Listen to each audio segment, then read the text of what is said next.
Hi, I'm Brian Mullen, and this is Balls Out Physics, Episode 4, the ISS, Satellites, and the Thermosphere. When I first started researching flat Earth theory, one of the first things I had to accept, if I was going to even think about the possibility, would be that NASA and all of the photographs or composites, as they are actually called, or in video, whatever you want to call it, from space is fake. And I mean, that's a giant leap you have to take to to accept something like this, or to even consider it.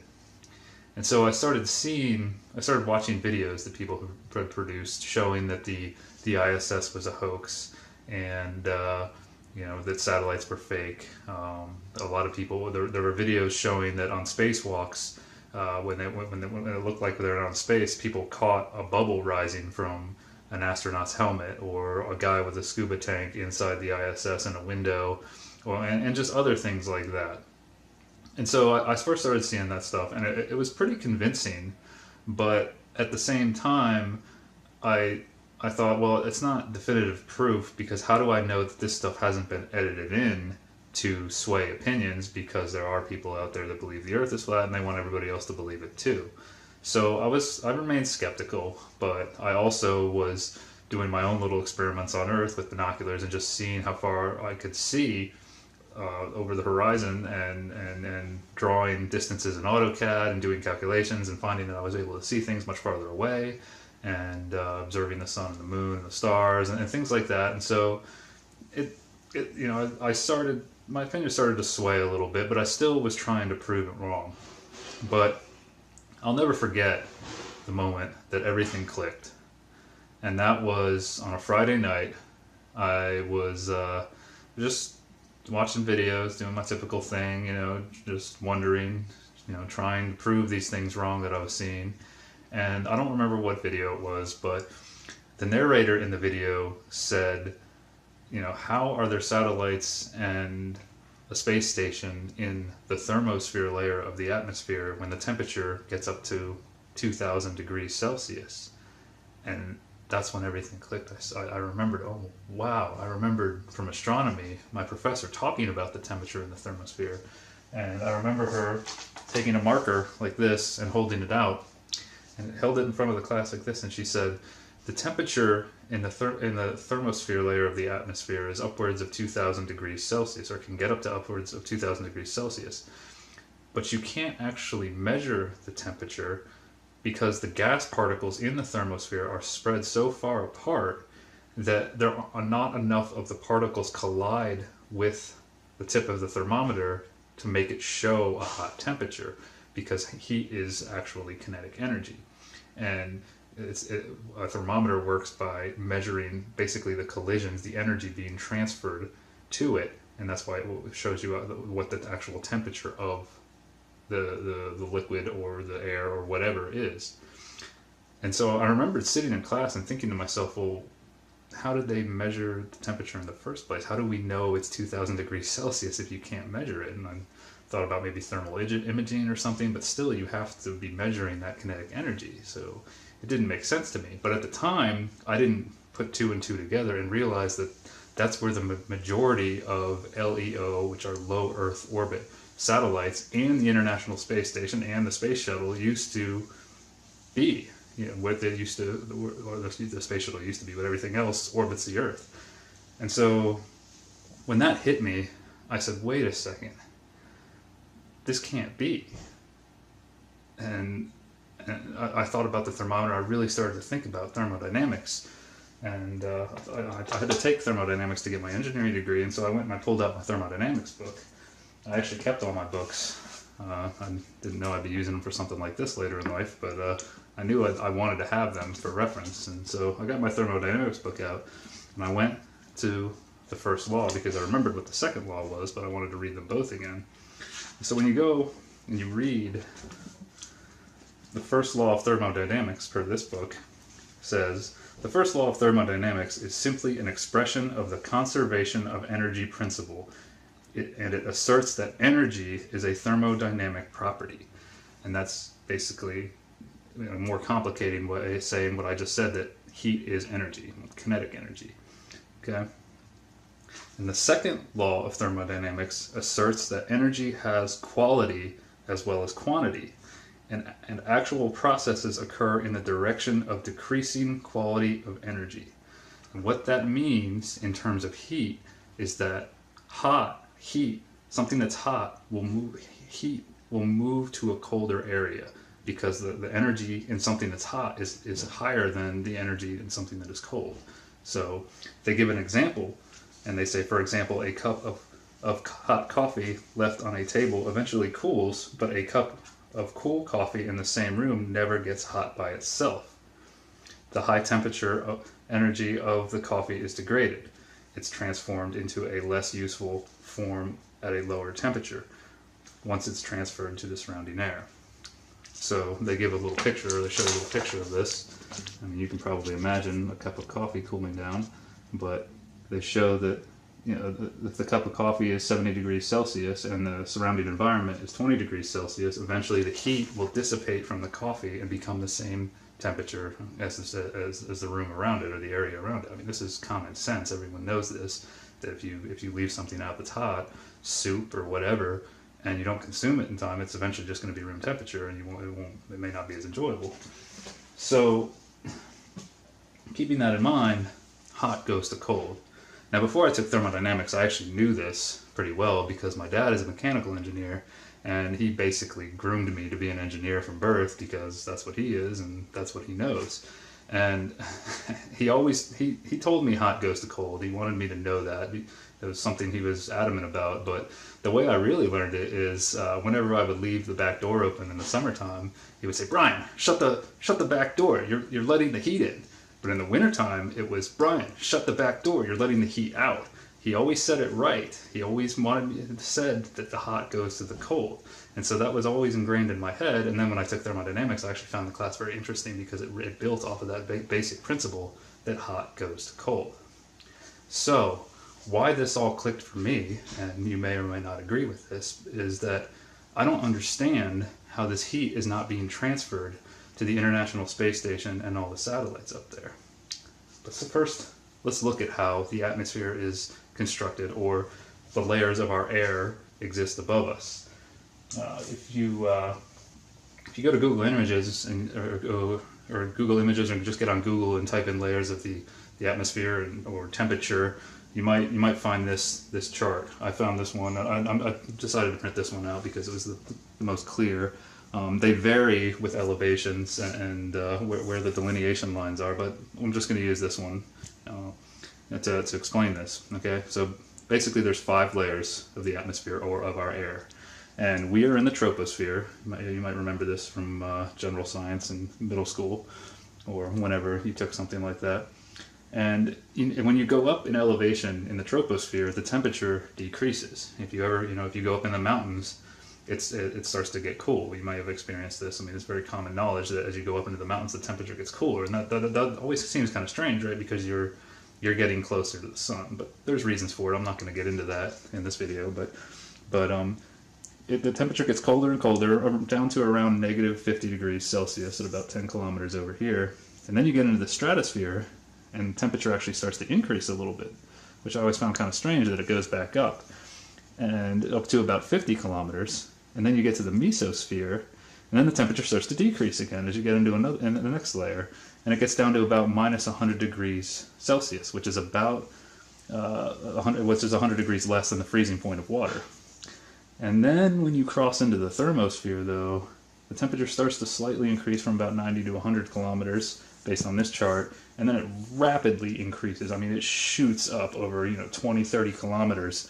I mean, from negative 50, negative 100 degrees up to about 500, 1500 per this chart. Some say 2000 degrees Celsius, some say 2500 degrees. There's all kinds of numbers out there, but everybody can agree that it's really, really hot. 2000 degrees Celsius is very hot. To take this into consideration, or to put it in perspective, I mean, the melting point of aluminum is 660 degrees Celsius.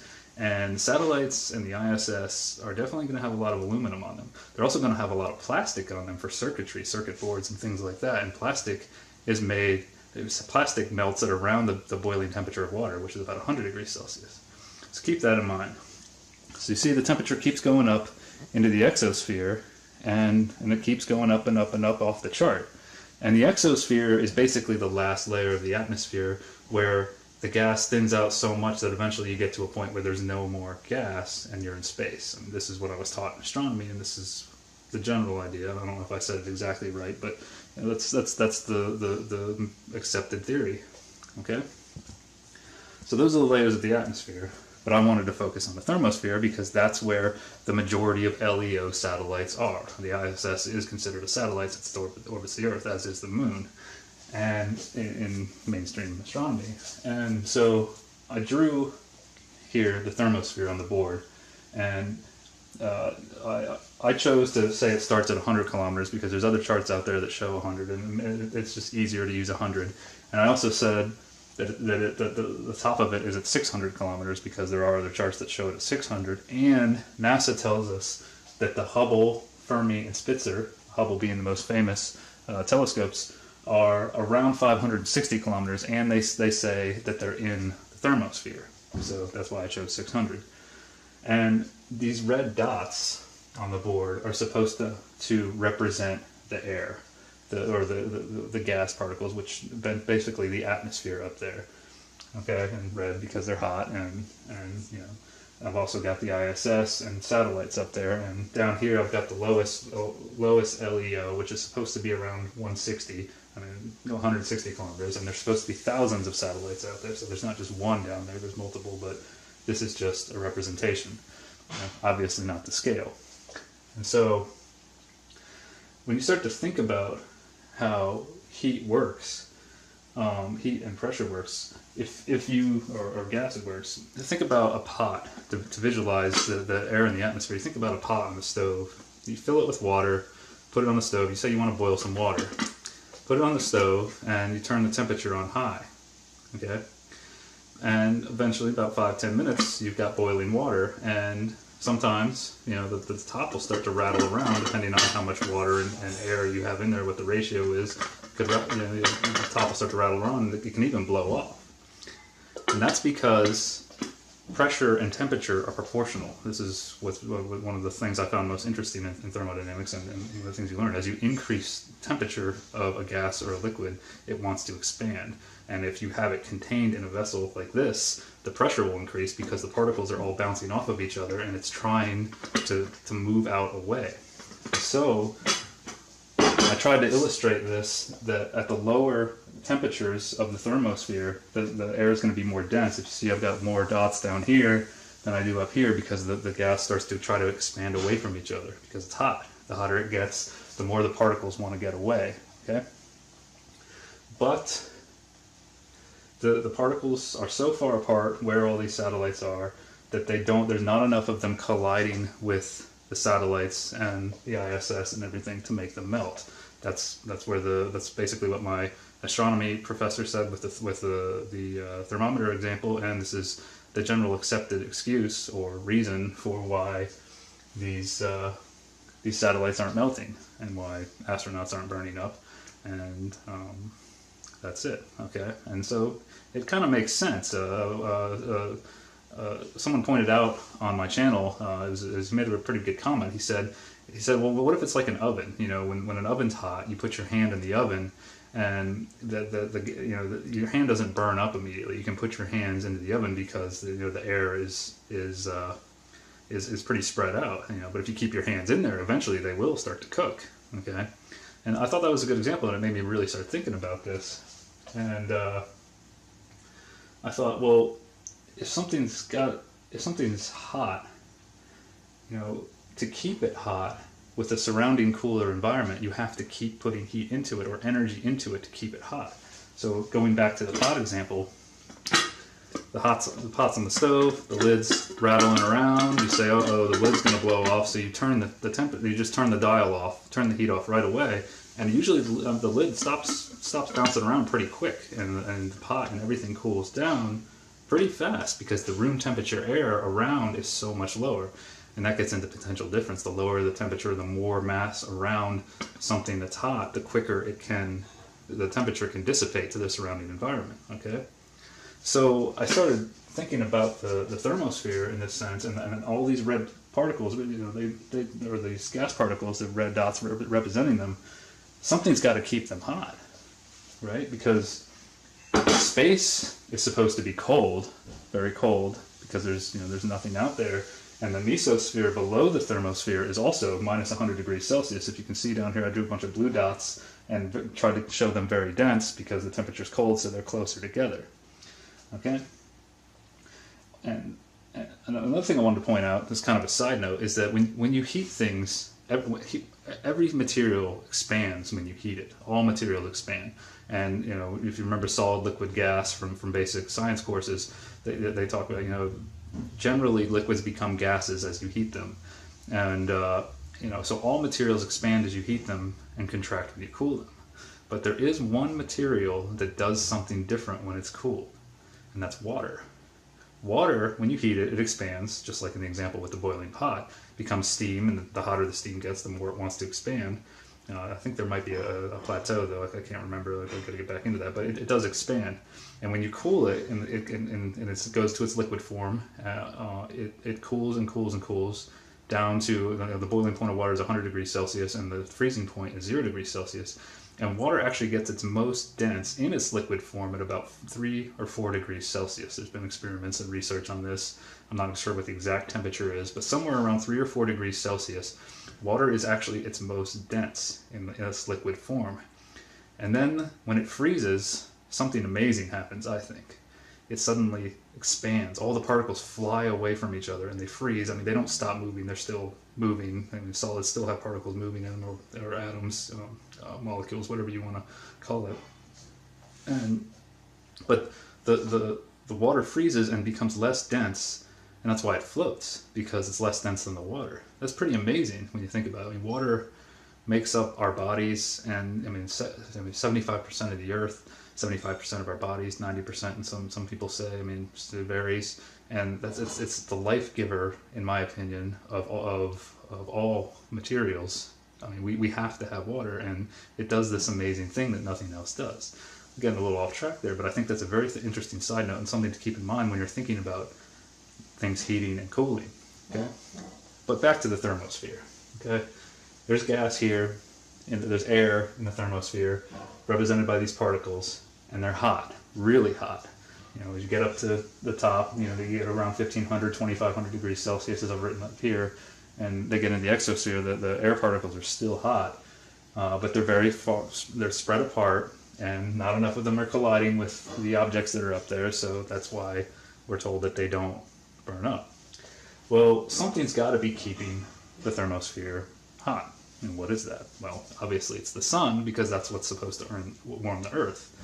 But that's also kind of questionable, because the reason that heat isn't transferred to the satellites is because the air particles are too far apart.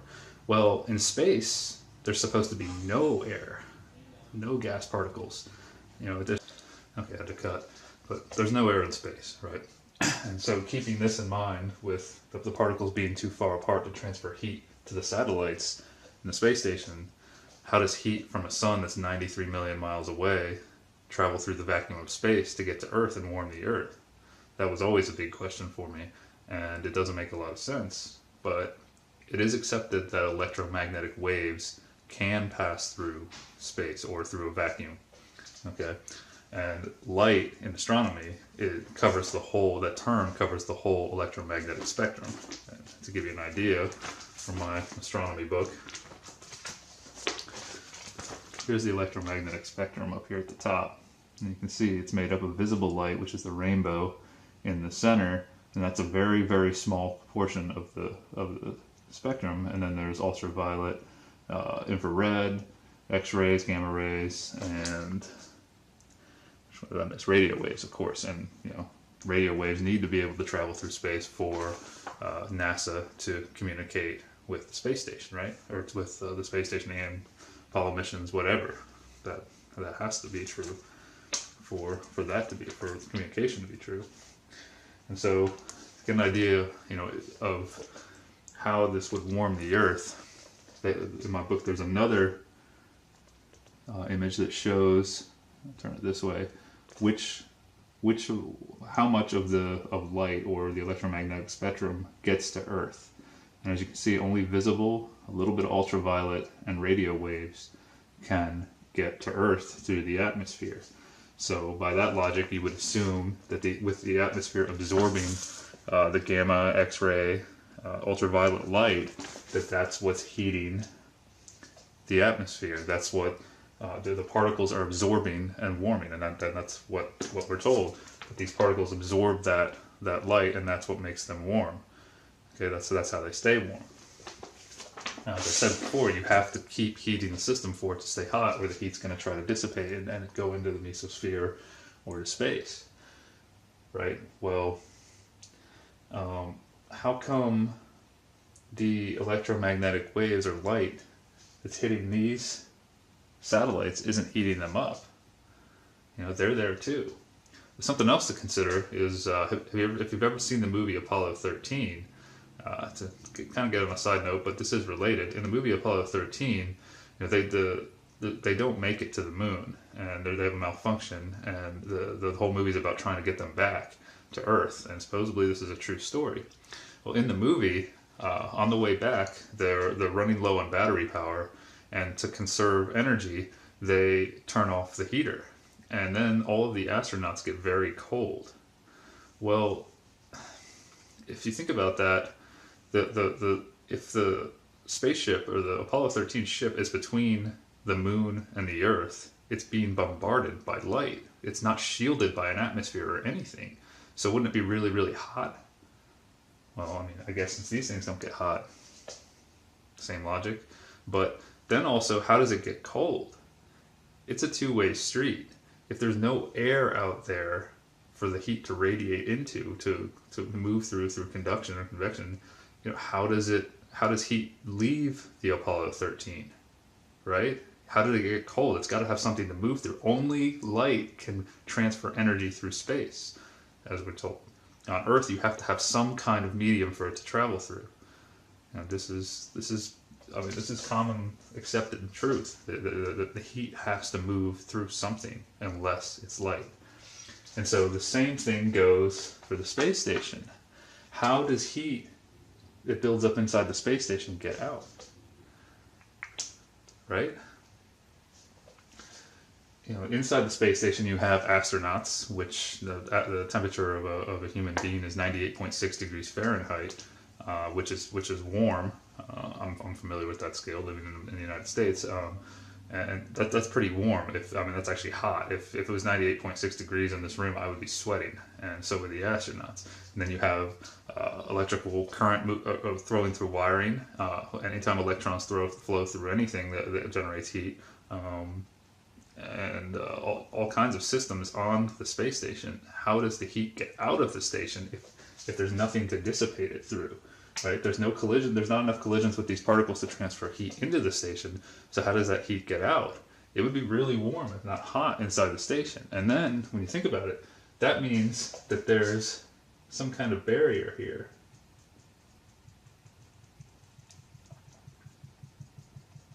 Around the station that doesn't allow. Basically, invisible barrier is formed. There isn't a barrier there. An actual, a theoretical, imaginary barrier is there that doesn't allow heat in or out because it's a two-way street, like I said. So, how does this work?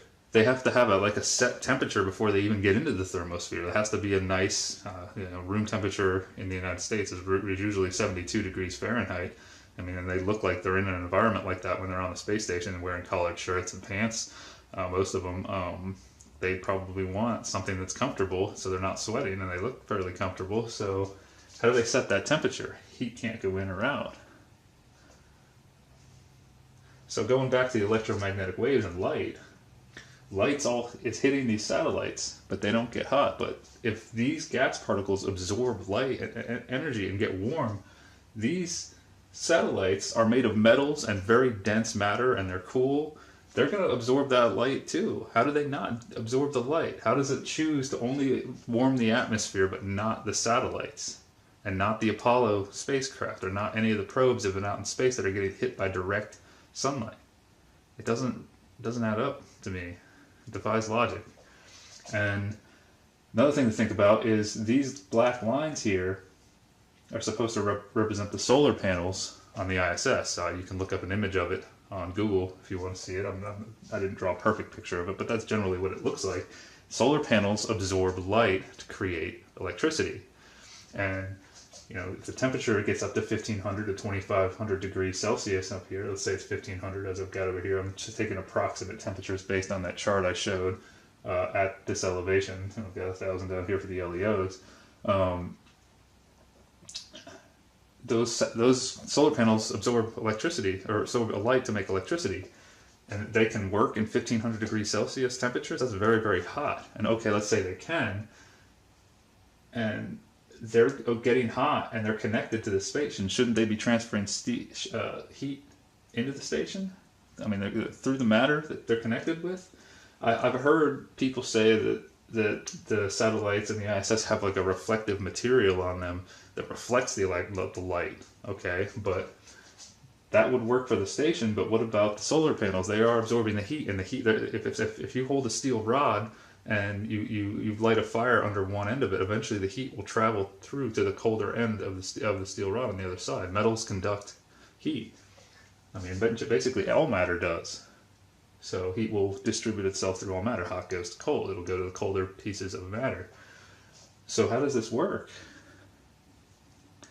And if there is really a reflective material that can then reflect the light back off of you, I want clothes made out of that for an August day in Florida, because when the sun is on you in August and early September in Florida, it is miserable here. It is very, very hot and it's humid. Yes, the ambient temperature around me is also warming me, but when I go in the shade, it's cooler.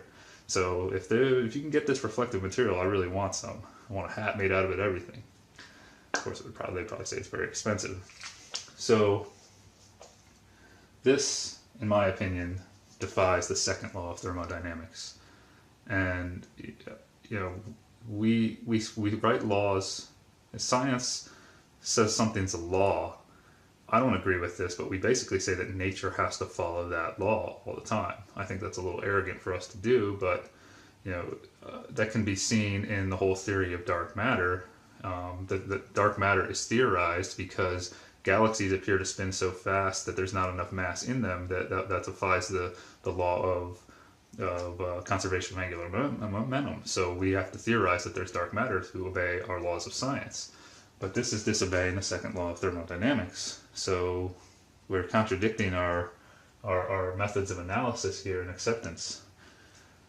So I can't believe that these things are here. I can't believe that any spacecraft have gone to the moon because they would get hot based on how all of this is supposed to work. And so I'm sure scientists and engineers have thought about these things before, and I did before I even started to question it not being real. But when you see a picture of these things, animations, really, because there are no real pictures of satellites, you can look this up, they're all CGI, they're all animations for some reason. Or you see astronauts on a space station or out on a spacewalk, you think it's there. So all these questions about the physics go right out the window. I mean, at least they did for me. But then when I say, well, wait a second, what if they're faking it? Then all of this comes roaring back. And you put the two together, and it really starts to seem like we're being lied to here. And I have to admit, it broke my heart when I realized all this, when all this clicked for me. I don't want to believe that this isn't there. I used to be such a space nerd, and I went and saw The Martian actually after I filmed my last Balls Out Physics series, and I got really depressed after I watched it, to be honest. Within the first hour of the movie, I was sad. I missed the idea of humanity getting off of Earth and exploring the stars, but logic, I'm not going to let my emotions overpower my logic, because then I'm just lying to myself. And that's just silly. And I really hope that most people out there aren't doing that, because logic, we need to use logic here. And so go check out these hoax videos. Go think about things like when they're out on a spacewalk, they are always looking at Earth. They never have any equipment on the other side of the space station looking out into the great void of space. Well, people say that's because you can't film the fourth wall, or because, I mean, that would be hard to fake, I think, too. And then there's other things like, you know, the inside shots when they're showing the astronauts. People point out that they look like they're harnessed, and if you think about it, you could fit every inside shot of the ISS we've seen could fit inside a 767 or 777. So you could use a combination of harnesses and a zero-G plane, diving and climbing at the right angles to create the zero-G effect. Because you can buy tickets to go on a zero-G plane, and I mean it's expensive, but you can do it and experience weightlessness. And we have videos from the inside of those planes, and those are a good thing to watch and to compare to some of the footage we see from live interviews with astronauts. Apparently Scott Kelly allegedly just returned from space after almost a year up there. And one thing I notice about him when he does his live interviews, or when he was allegedly on the space station, is that he always liked to end his interview with a backflip or a front flip, you know, to show off that he's in space. But he's bald, and when he did that, you notice his face and his head get red. Well, he's supposed to be in space. He's supposed to be weightless. So when he turns upside down, it seems like the blood is rushing to his head like it would on Earth. I don't think that should happen in space, because unless you consider maybe centrifugal forces are doing that, and going back into episode 3, if you watch that, where you know there's a force pulling towards the center of a circle in rotation, but that's supposed to be balanced in space, which I'll go back and make a sub video to episode 3 to explain that. But it doesn't add up. It really doesn't. So I don't know what to conclude. I cannot believe that they're in space. I think after all of this that all space agencies have been lying to us. It breaks my heart, like I said, but I mean it's pretty obvious to me that it's all been faked, and that means a lot of countries are in on this. And a lot of people say, well, that's too big of a conspiracy. It can't exist. Well, just because something seems too big, just saying it's too big does not disprove all of the evidence that points to the fact that it is actually happening. And something else to consider is that every single country that has a space program also has a privately owned central bank. And governments, the media, and our education systems, in my opinion, do a very good job of keeping that information from us, that central banks are privately owned by big banks. And so most people don't know that. That's a huge deal, in my opinion. It's really not that far-fetched to me. I mean, the amount of lies I've seen from governments and media in my lifetime, it just doesn't add up. So think about this one. Think about this being real or not. Ask yourself, do you really think they're up there? Go watch ISS footage. Go look at pictures of satellites. Ask yourself why when they're out on spacewalks, they never see the thousands of satellites that are supposed to be up there. You never see one go whizzing by. Or why they never, when they're inside the station, they don't show off more and show us the void of space from inside the station with a camera looking out. There's just not enough. I don't see enough to believe it's true. And then the physics is defied. So whether the Earth is flat or a sphere or concave, I don't know that really at the moment. I'm still working on that. I don't know if we have a working model of our world at all. But I know for sure that space, that men in space, human beings in space, is a lie. I don't think they've ever been there. And you may disagree with me, and that's fine, but make sure you prove it to yourself that they are there or they aren't there. Okay? Like I said, I don't want to believe it, but I have to follow logic. So, until next time, let's keep pushing for truth on this. And, well, one more thing I want to say is, last year NASA's budget was over $19 billion. And until we get some really good answers to these questions, I don't think we should be giving them that much money every year. And with $19 billion, you could easily fake this. It would be a lot easier it would be a lot more cost effective to fake this and have a lot more money left over than it would be to actually do it. So, until next time, think about all this. Peace.